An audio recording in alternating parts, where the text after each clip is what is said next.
He ran the biggest airport theft operation in North America. He had everything, had it all. That's the only way to describe it. For years, police were fooled by his ingenious system. He is a mastermind because he stayed under the radar, and you got to respect him for that. He sought inspiration for his crimes in a Buddhist temple. He had $1,000 bills in frames posted on the walls, and he would pray to the money. And made over $7 million. Find out how he did it, next on Masterminds.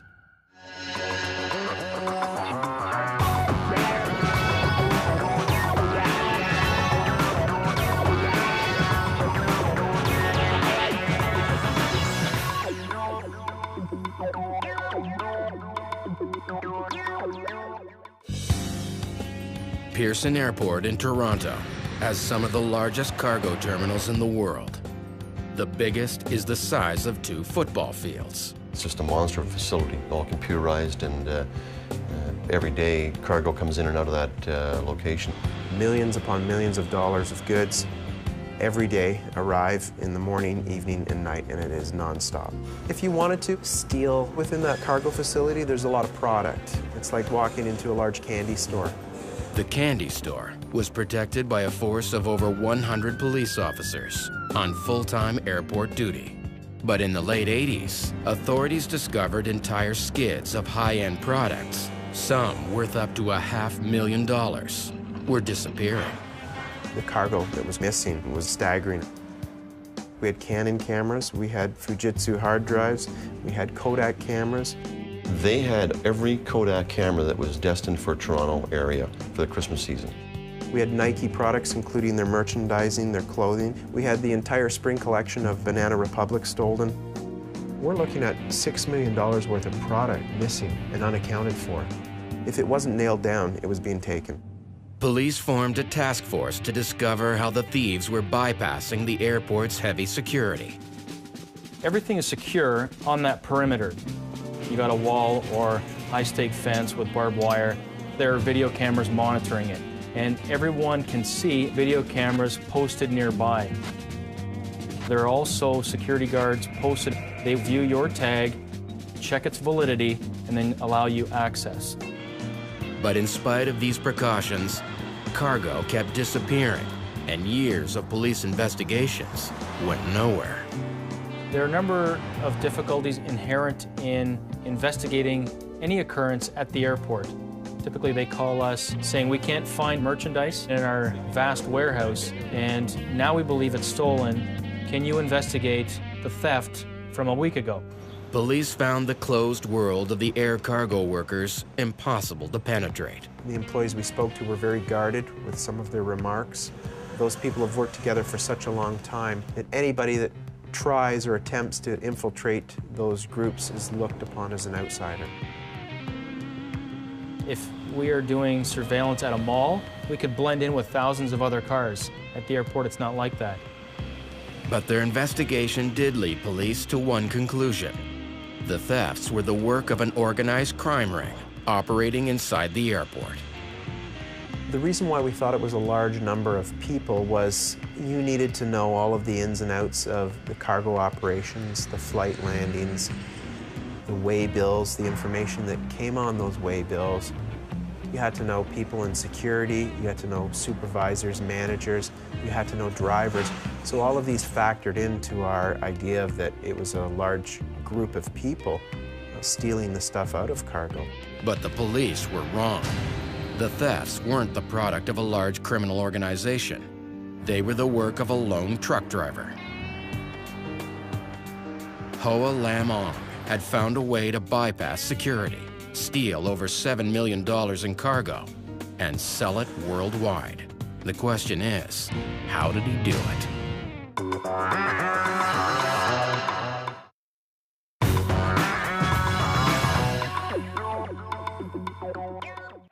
Hoa Lam Ong emigrates from Vietnam to Toronto in the late 1980s. He came with $50 in his pocket when he arrived in Canada. But Ong has a burning desire to become rich, hidden beneath an easygoing charm.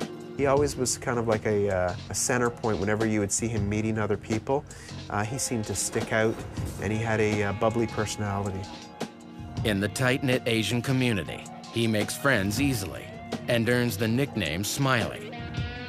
He soon meets a fellow Vietnamese immigrant, Teresa Pang, at his local Buddhist temple. They met through a mutual friend. Sparks flew, and next thing you know, they were married. Smiley moves into Teresa's apartment and adopts her teenage son, Benny. Teresa worked at Golden Jet Freight Forwarding out of Pearson Airport. They're responsible for shipping property from the cargo facilities. She helps Smiley get work with Best Choice, another shipping company. His job is to pick up goods from the airport and deliver them to businesses throughout the city. But it pays only $400 a week. To realize his dream of making it big, he decides to break the law. Everybody's human. Everybody's got their threshold. What point do you break? How bad do you need the money? That's what it really comes down to. Smiley calculates that if he can keep even a fraction of the merchandise that passes through his hands, he'll be a very rich man. He spends months trying to gain access to the goods inside the cargo facility. Within cargo, you must display your pass, and you must have it on you at all times. The problem is, Smiley's pass limits him to a tiny area of the warehouse. He realizes the only way to steal the goods is to get the cargo workers on his side. He had a way of dealing with people. You gotta be able to be smooth. You gotta be able to have the gift, the gab. He's interacting with employees all around the airport and developing relationships, sizing them up. Smiley gets to know the guys and quickly identifies who's hard up for cash. Over a period of time, he would offer them gifts. He would hand them a box of frozen lobster and say, hey, you know, the next time I see you, maybe you can help me out. So he'd come in for a legitimate load. He'd pick up 3 or 4 skids in his truck. Then he would approach an employee within the cargo facility, ask them if they could throw something extra on his truck, and he could supply them with some extra money. Smiley invests every dollar he has to kickstart his cargo theft operation. But now that he has the goods, he needs a way to sell them. In the beginning, when he started working, Smiley would search people out for the goods. He started off small and was selling it through different friends, different fences, as we call them. That could be people that own flea markets, that could be people that own computer companies, clothing companies, various merchandise stores. He had to have all those connections within his community. And that's where his empire started to grow. Using his profits, he starts drawing in more accomplices. Smiley carries a wad of cash with him. 50s, 100s, people referred to him as always having a lot of money. And that would allow for instant payment for property. But Smiley's ability to buy everything cargo workers have to offer soon creates a serious problem. Some of the property is very difficult to move in high volume.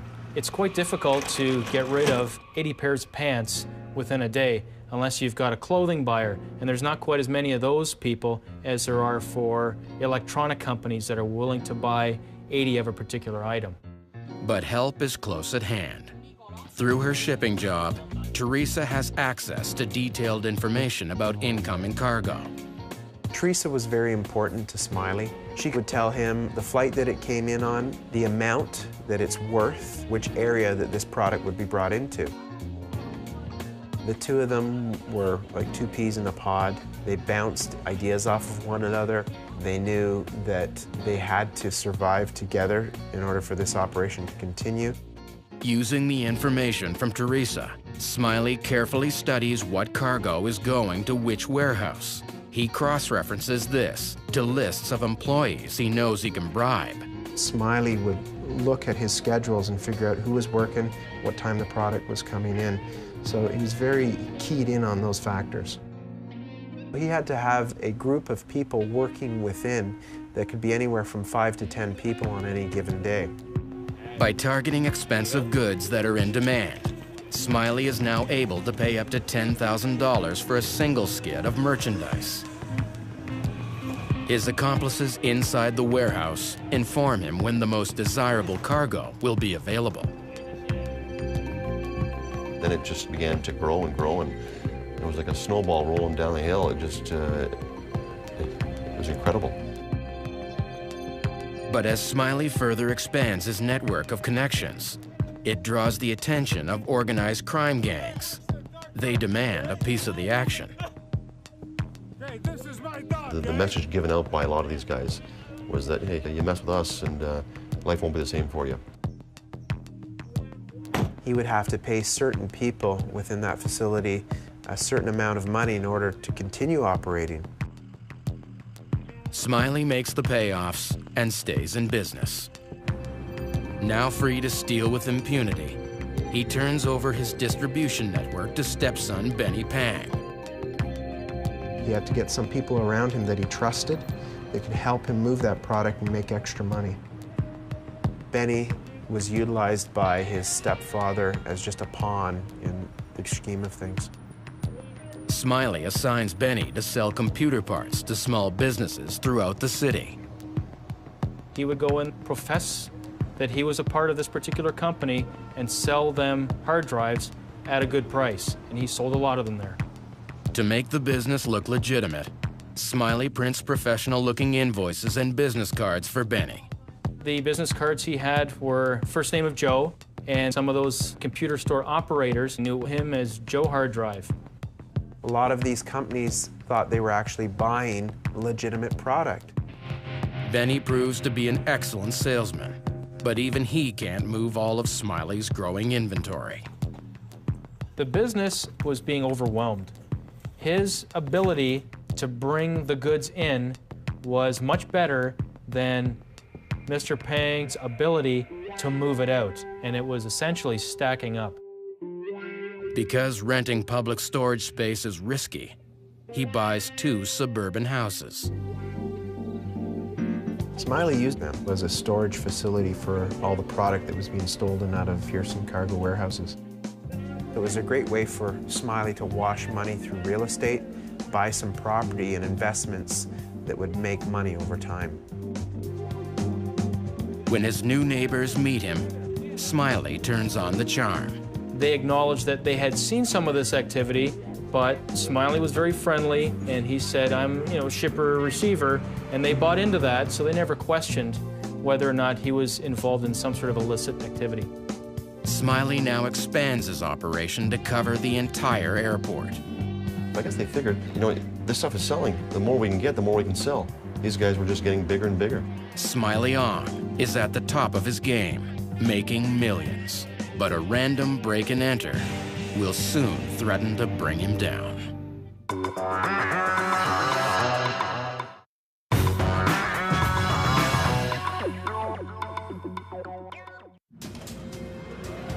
Smiley Ong's cargo theft operation is now North America's largest, but he's struggling to sell his enormous inventory.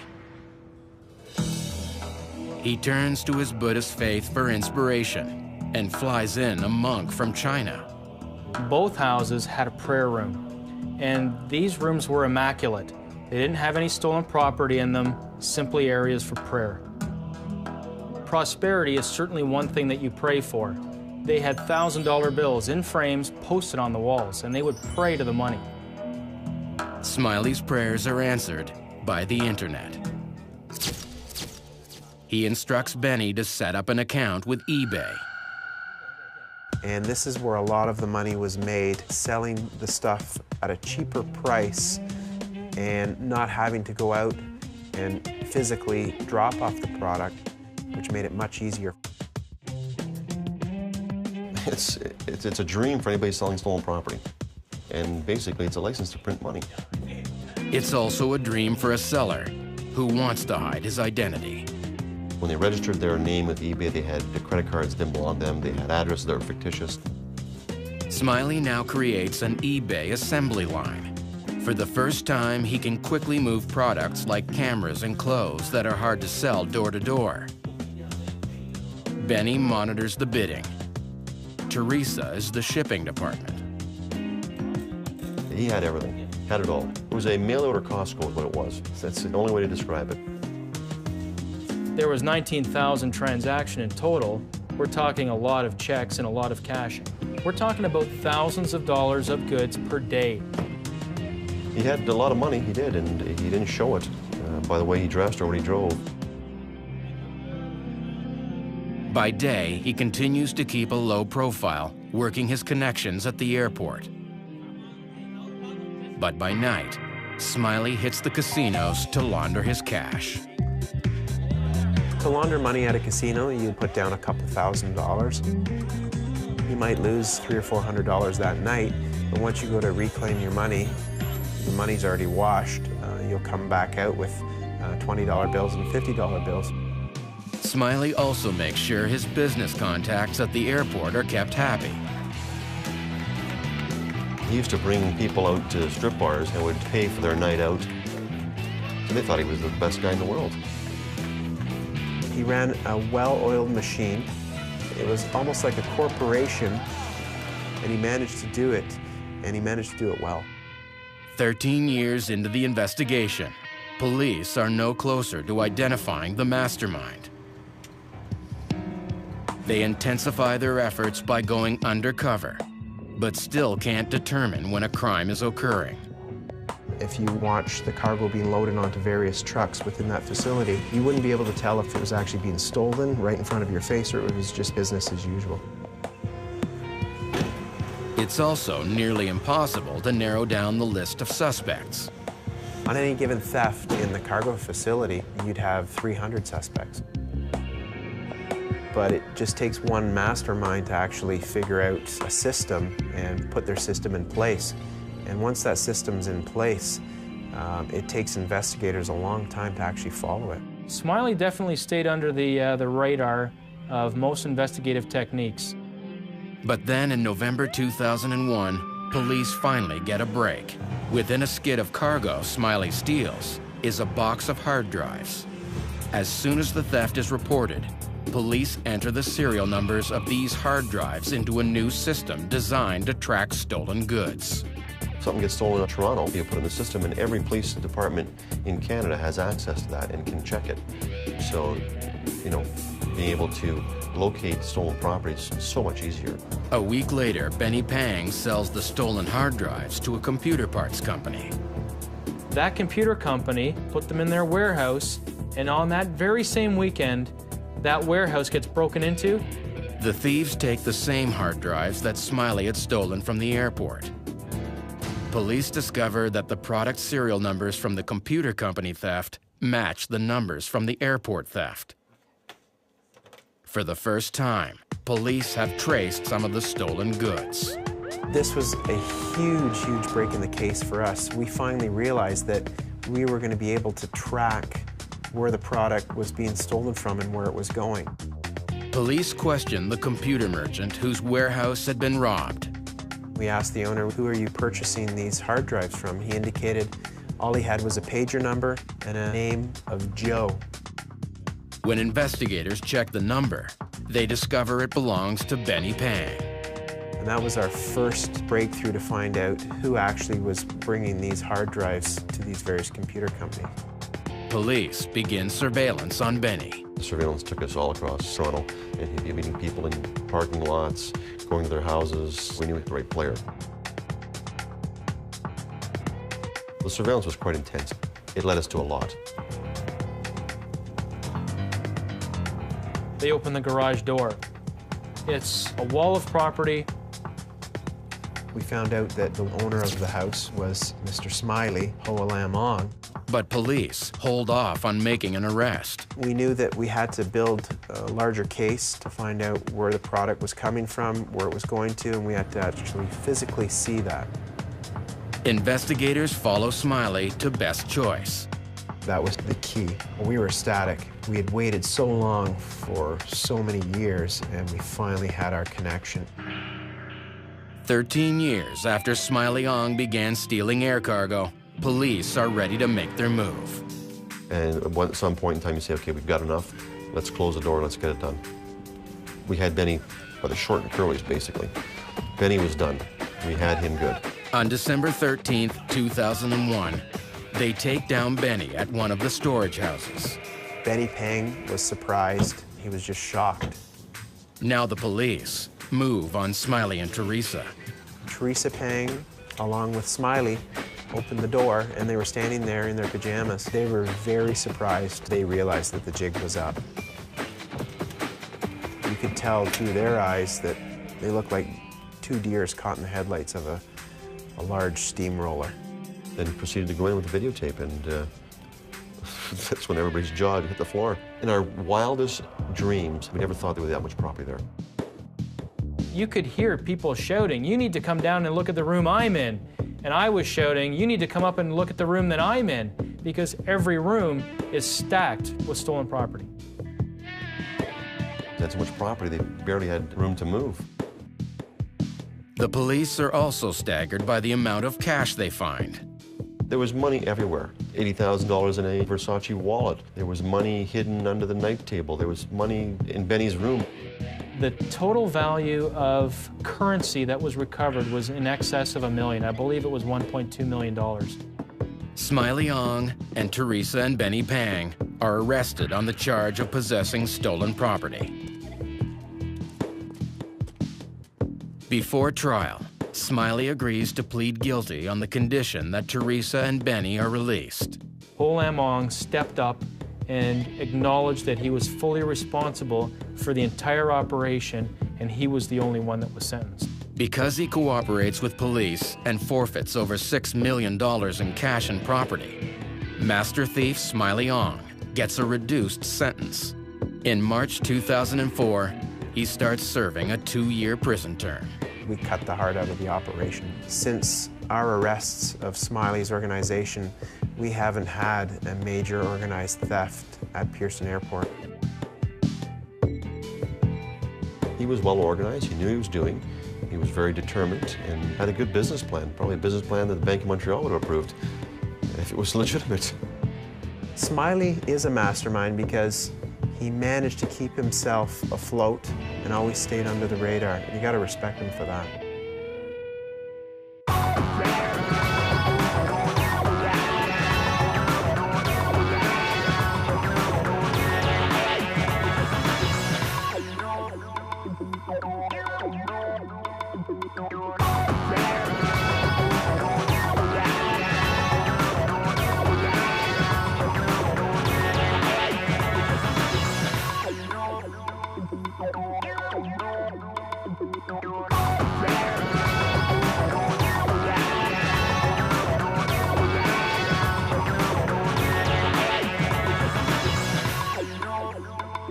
Oh,